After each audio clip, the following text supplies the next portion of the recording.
தினமொரு வசனம். மாயக்காரராகிய வேத பாரகரே, பரிசேயரே, உங்களுக்கு ஐயோ! வெள்ளையடிக்கப்பட்ட கல்லறைகளுக்கு ஒப்பாய் இருக்கிறீர்கள்.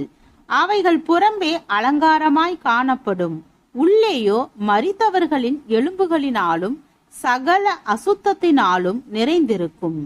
அப்படியே நீங்களும் மனுஷருக்கு நீதிமான்கள் என்று புறம்பே காணப்படுகிறீர்கள், உள்ளத்திலோ மாயத்தினாலும் அக்கிரமத்தினாலும் நிறைந்திருக்கிறீர்கள். மத்தேயு 23வது அதிகாரம் வசனம் 27, 28.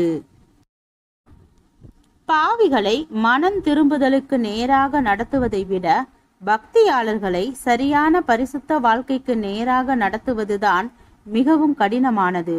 ஏனென்றால் பாவிகள் கடினமான ஒரு இருதயத்தோடு காணப்பட்ட போதிலும் அவர்கள் தங்களை பாவிகள் என்று எளிதாக உணரத்தக்க நிலையில் உள்ளார்கள். ஆனால் பக்தியாளர்கள் ஒரு சில நல்ல ஒழுக்கங்களோடு வாழ்ந்த போதிலும் தங்களிடம் தேவன் விரும்புகின்ற விதமான ஒரு பக்தி அனுபவம் இல்லை என்பதை உணருவது மிகவும் கடினமான விஷயமாய் இருக்கின்றது.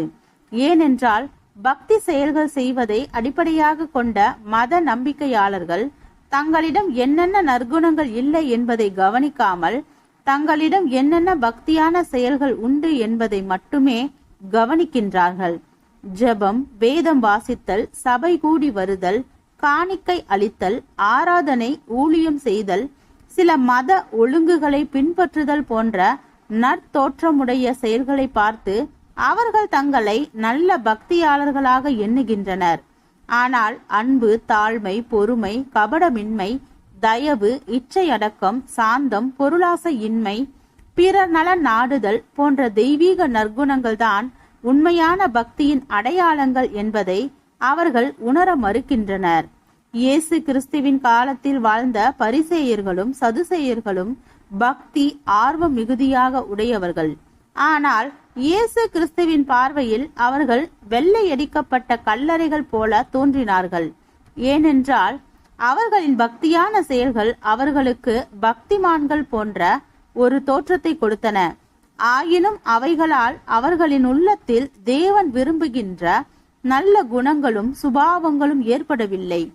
இருதயத்தில் நல்லெண்ணங்களோ, தாழ்மையுணர்வுகளோ, உயர்ந்த நோக்கங்களோ, மேன்மையான சிந்தனைகளோ இல்லாத நிலையில் அவர்களின் பக்தி வாழ்க்கை ஒரு வெளிப்புற வெள்ளையடிப்பாக மட்டுமே இருந்தது.